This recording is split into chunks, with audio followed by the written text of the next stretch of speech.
Et bonjour les coaster fans, j'aimerais parler avec vous d'un de mes parcs préférés, à savoir Freepertuis City. Dans cette vidéo, je vais surtout vous donner mon point de vue sur les nouveautés que j'aimerais voir apparaître dans le parc pour les prochaines années. Ces nouveautés ne sont pas réelles, elles viennent entièrement de mon imaginaire et n'ont encore jamais été proposées par le parc. Je tiens également à préciser que chacune de ces nouveautés pourrait sans doute coller avec l'univers du parc, mais aussi avec la place disponible, histoire de rester tout de même un minimum réaliste. Pour commencer, je pense que c'est important de poser les bases et de faire un rappel assez rapide de ce qu'est Freepertuis City. Freepertuis est donc un parc situé dans les Vosges, très proche de Jean-Ménil et collé à la commune de Frépertuis, donc vous comprenez d'où vient son nom. Le parc a ouvert depuis 1966 et a énormément évolué depuis son ouverture. Depuis les années 2000, le parc est passé d'un petit parc dans les Vosges avec quelques petites attractions et un coaster familial à un parc à échelle humaine avec des décors très soignés sur une thématique principalement de western mais également mexicaine, pirate et de la forêt. Bon, vous voyez quand même que le parc colle plutôt bien avec la thématique américaine. Le parc a désormais 3 coasters dont Timberdrop avec son record de la chute la plus inclinée d'Europe. Personnellement, je suis surtout fan de leur dernier gros ajout, à savoir Golden Driller, une tour de chute libre du constructeur Intamin avec une composition assez particulière. Si vous voulez en savoir plus, je vous invite à aller voir ma dernière vidéo à Freepertuis où je teste notamment Golden Driller, le lien de la vidéo s'affiche en haut à droite. Mais donc, qu'est-ce qui pourrait arriver comme future grosse nouveauté à Freepertuis? Alors sachez-le, même si je suis fan de parc, je suis également un fan de coaster,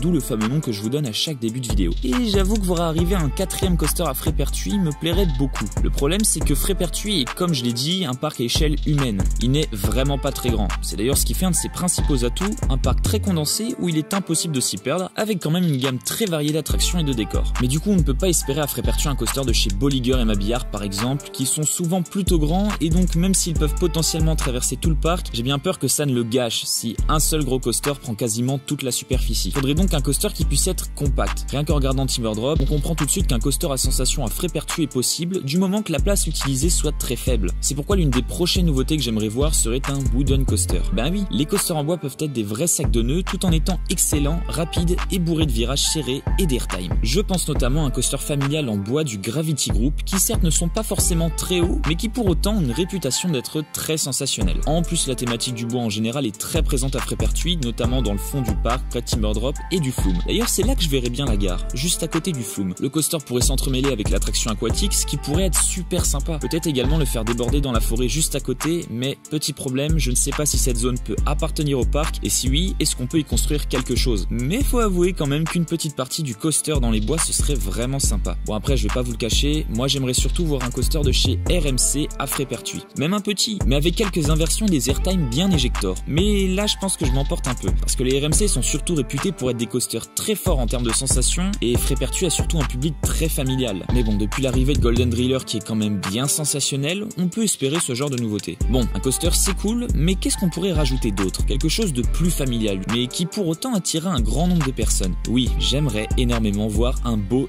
Dark Ride arriver à Freepertuis. Il y a toute une logique derrière ça. Regardez, depuis quelques années, le parc devient de plus en plus beau. Ça a commencé avec l'arrivée de Pirate Attack, une attraction très bien thématisée pour un parc de cette taille, et après ça, la création du rocher qui prend toute la zone du Grand Canyon et de Golden Driller, et cette zone est vraiment belle. Donc je pense qu'en suite logique pour Freepertuis, ce serait un Dark Ride de haute qualité en termes de décor. On avait bien la mine d'or avant, mais qui a été retirée il y a quelques années. On a donc aujourd'hui aucune attraction à l'intérieur à Freepertuis. Ok, il y a le ciné Desperados, mais sinon mis à part ça, rien du tout, que des attractions en partie ou complètement en extérieur. Je trouve ça un peu dommage pour un parc du nord-est de la France qui n'est pas spécialement une région réputée pour sa chaleur et le soleil. Donc avoir plusieurs attractions en intérieur pour le parc serait un moyen d'avoir une forte affluence, même par jour de pluie, surtout si l'une de leurs attractions principales est en intérieur. Pour ce qui est de l'emplacement du Dark Ride, je saurais pas trop vous dire. Je pense que le quartier mexicain pourrait être un bon endroit, puisqu'à mes yeux c'est le seul quartier qui n'est pas encore complètement exploité. On a quelques petites attractions, mais la zone est assez petite, et donc rajouter un Dark Ride sur le thème du Mexique, je pense que ça pourrait être vraiment beau, avec des décors un petit peu à la Chiapas de Fantasyland.